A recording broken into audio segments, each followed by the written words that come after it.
ओम शांति। आपकी ईश्वर हर समय परीक्षा ले रहे हैं, ध्यान रखिए। इस बात का हमेशा ध्यान रखना।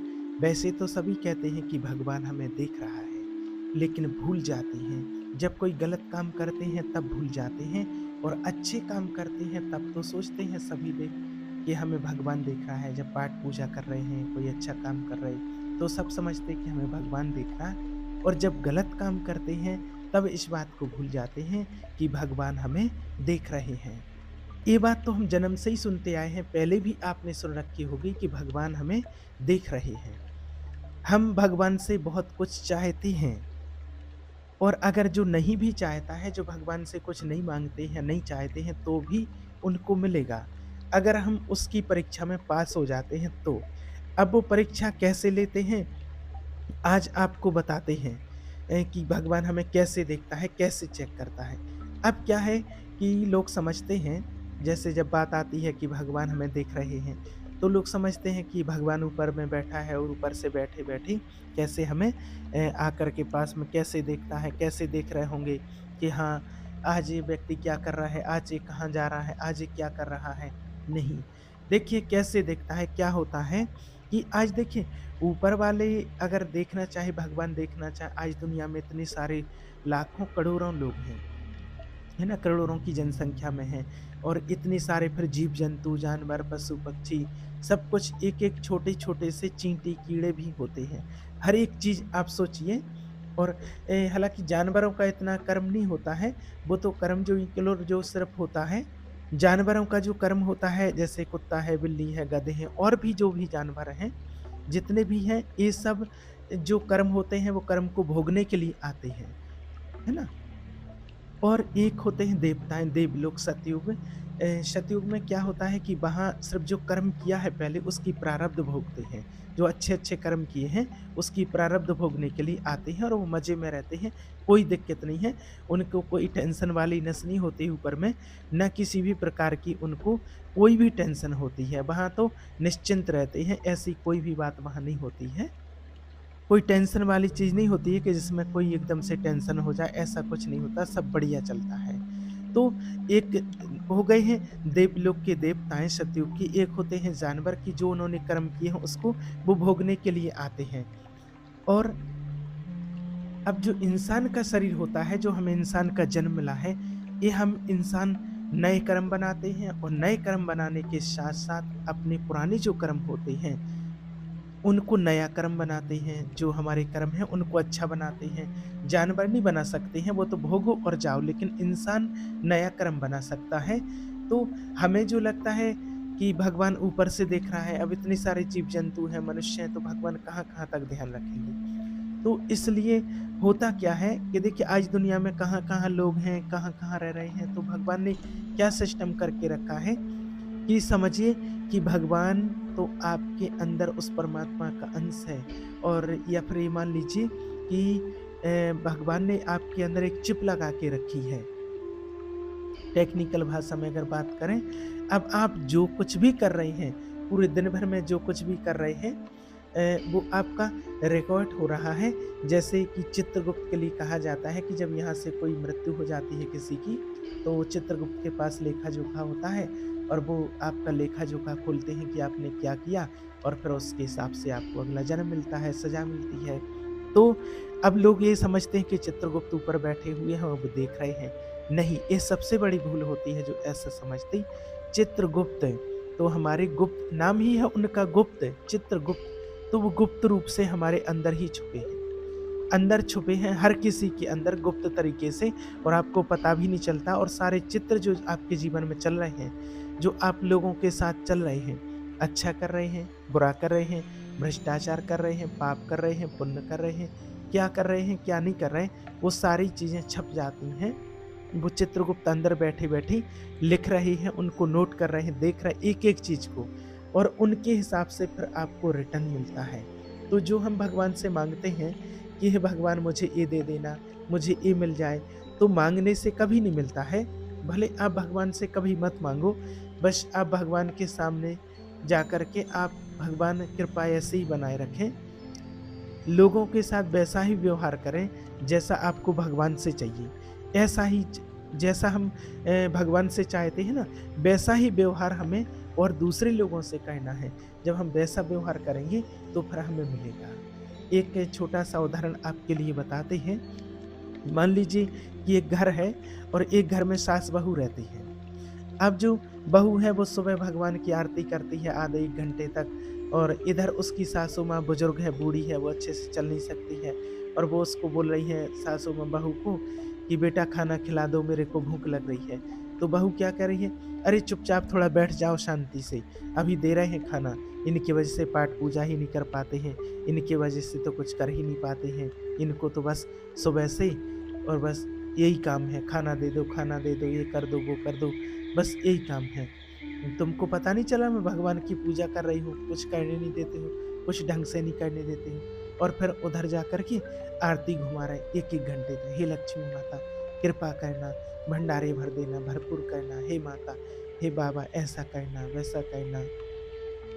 अब व्यक्ति ये नहीं समझता है कि जो मिलेगा, जो माँग रहा है, तो वो ऐसा थोड़ी कि आप 1 घंटे तक जब आरती उतारो, आधा घंटे तक जब आरती उतारो, तब भगवान देखें कि हाँ बेटा आधा घंटे हो गया, बहुत परिश्रम किया है, ले तुझे देता हूँ। नहीं, ऐसा नहीं होता है। देखिए, मान लीजिए कि आपके घर में आपकी जो सासू माँ थी, वो आपसे कुछ माँग रही है, खाने-पीने के लिए कुछ माँग रही हैं, भूखी बैठी है, और आप जिस तरीके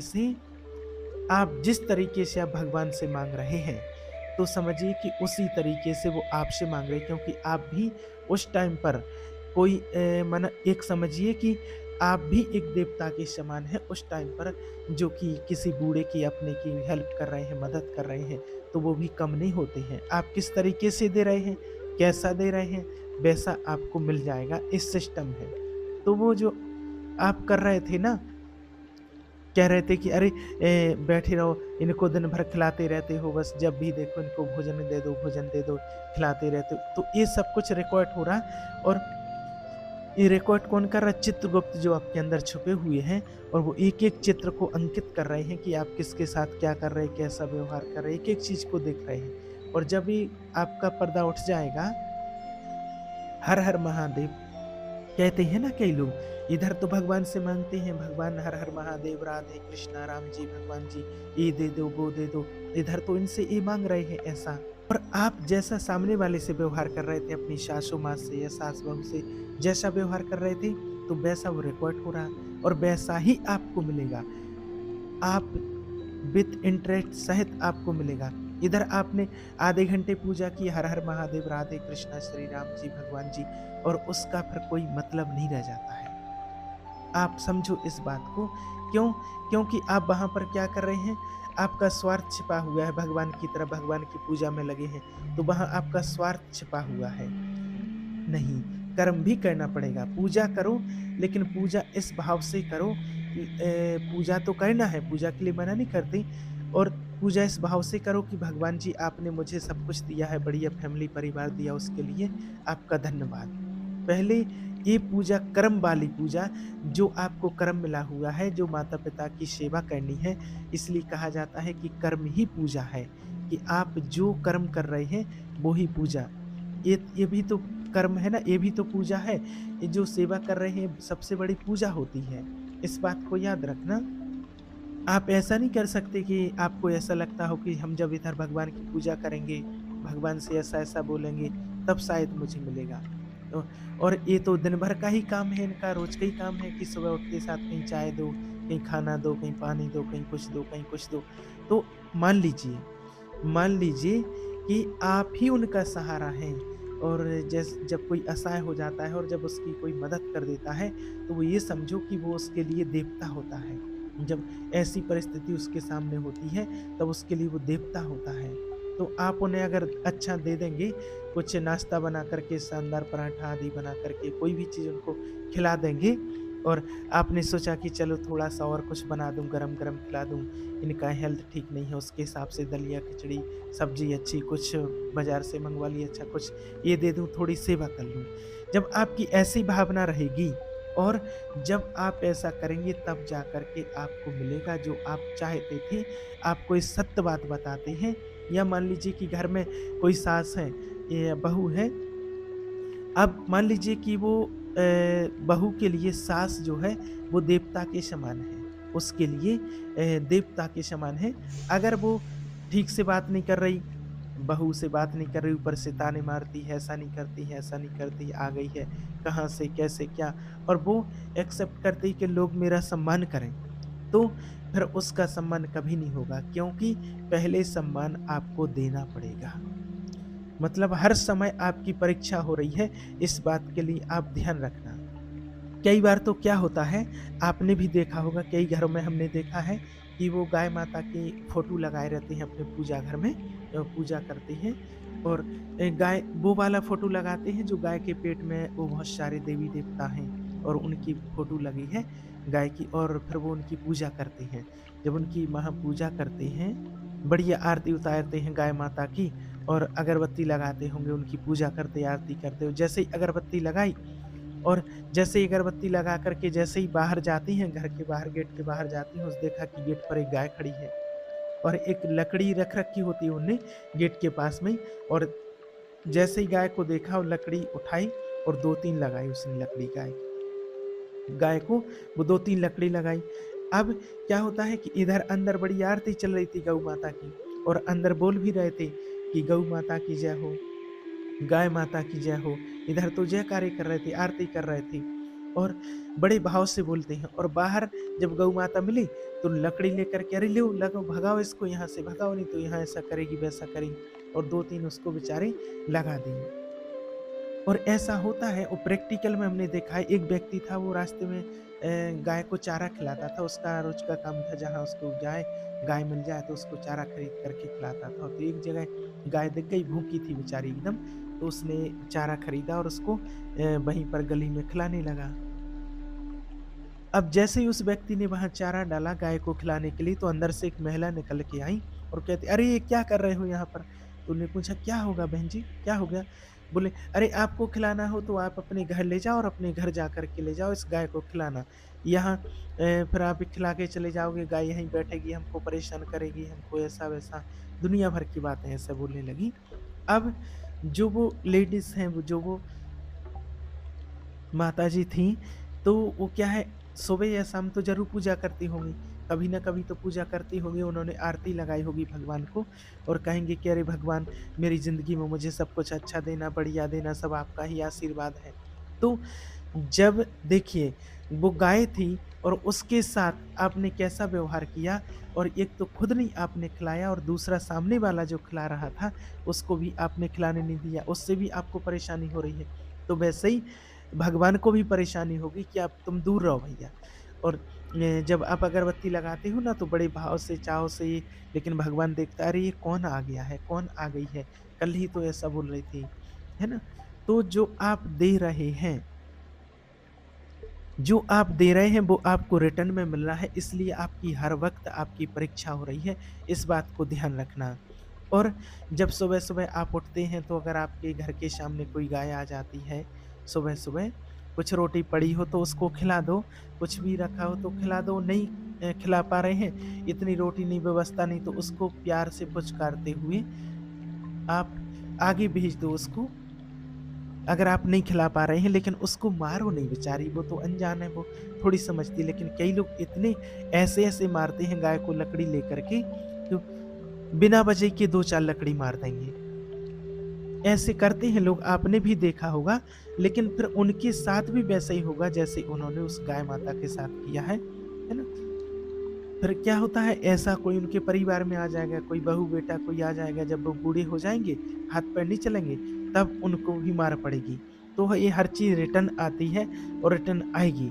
इसलिए आप हर समय ये देखो, ऐसा होता भी रहता है, छोटे-छोटे बच्चे घूमते रहते, आते, भैया, दीदी मुझे 5 ₹2 दे दो, ₹5, तो आप दे पा रहे हैं तो ठीक है, और नहीं दे पा रहे हैं तो उसका तिरस्कार मत कीजिए। कई हीन भावना से देखते हैं, बहुत कुछ उसको शब्द सुना देते हैं, नहीं, आप नहीं दे पा रहे हैं तो उसको प्यार से बोल दीजिए, नहीं, बेटा अभी नहीं है, आप बाद में आ जाना।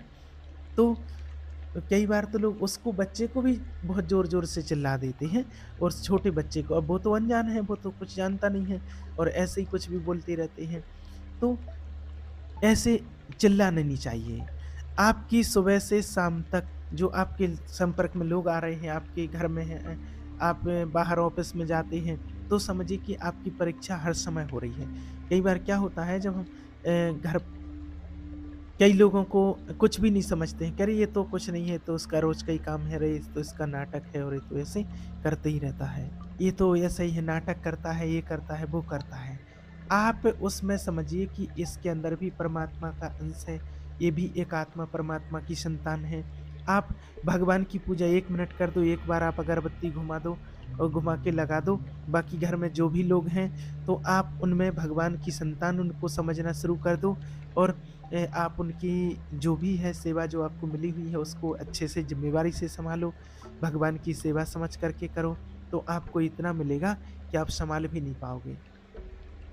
अब होता क्या है कि ये परीक्षा होती है और उसमें परीक्षा में फ़ेल हो जाते हैं। लोगों को लगता है ये तो ऐसे लगे ही रहते हैं, तो इनका रोज़ का ही काम है, कुछ ना कुछ ऐसा इनका होता ही रहता है। और यही परीक्षा है और उस परीक्षा में फिर फ़ेल हो जाते हैं। और सबसे बड़ी एक चीज़ और याद रखना, सेवा अगर आपके जीवन में है, अगर कोई ऐसा व्यक्ति है जो आपसे सेवा माँग रहा है, भले वो आपको अशब्द बोल देता है, तो आप उसकी सेवा करो। और आगे आपको आगे चल कर के ऐसा होगा कि आपके बच्चों को या आपको उस चीज़ का रिटर्न ज़रूर मिलेगा। और कई लोग क्या होता है कि बचते हैं इन चीज़ों से, लेकिन बच नहीं सकते हैं आप, इसलिए कहा जाता है सेवा परमो धर्म। आपको जो सेवा मिली है उसको दिल से कीजिए। और जब पैसा किसी के घर में आता है तो वो किसी न किसी सेवा के पर्पज़ से ही आता है। आपके घर में कोई व्यक्ति होगा जो सेवा कर रहा होगा, किसी न किसी प्रकार से। इसलिए आपकी ये माना बिल्कुल अपनी बुद्धि में इस बात को बैठा लीजिए कि हर समय आपकी परीक्षा हो रही है और आप किसी के ऊपर चिल्लाने से पहले, कोई बात बोलने से पहले ये समझ लेना कि मेरी परीक्षा हो रही है, मुझे इसके ऊपर नहीं चिल्लाना है। अगर मैं आज चिल्लाऊँगा तो कल कोई और मेरे इस पर चिल्लाएगा और मुझे इसके साथ प्यार से व्यवहार करना है, प्यार से बात करनी है, तो मुझसे लोग प्यार से बात करेंगे। कोई आपके घर पर कुछ माँगने के लिए आ गया है, तो आप उसको दे दो अगर आपके पास है, अगर आप नहीं दे सकते हैं, तो उसका तिरस्कार नहीं करो, आप प्यार से बोल दो कि भई आगे चले जाओ, आप कल आ जाना। तो व्यक्ति समझ जाएगा। कोई खाना माँग रहा है, कोई ज़रूरतमंद है और वो दुखी है, आपको लग रहा है और अगर आप उसकी मदद कर सकते हैं, तो आपको करनी चाहिए, देना चाहिए। और घर में अगर कोई परेशान है, बेचारे हमारे दुखी हैं, हमसे बड़े माता-पिता, सास-ससुर, बहू, बेटे कोई भी आपसे खाना माँग रहे हैं और आपके साथ उसने कैसा भी व्यवहार किया है, लेकिन आज उसके साथ ऐसी स्थिति है, आपसे वो सेवा माँग रहा है, आप कर दो। बढ़िया गरम-गरम खाना बना कर के खिलाओ। उससे जोर नहीं आएगा आपको, लेकिन आप जो परेशान होते हैं, आपके परेशान होने में ही आपकी आत्मा जल जाती है। जैसे कई बार ऐसा होता है, किसी को चाय बना कर के देनी है, तो वो चाय बना कर के देना ज़्यादा सस्ता पड़ता है, ये देखा गया है। और आराम से गुनगुनाते जाओ, चाय बनाते जाओ, पिला दो और पियोगे थोड़ा और प्यार से बोलो। इसकी बजाय क्या करते हैं, अरे इनको कोई और काम नहीं है, दिन भर जब देखो जब चाय पिला दो, खाना खिला दो, ये कर दो, वो कर दो।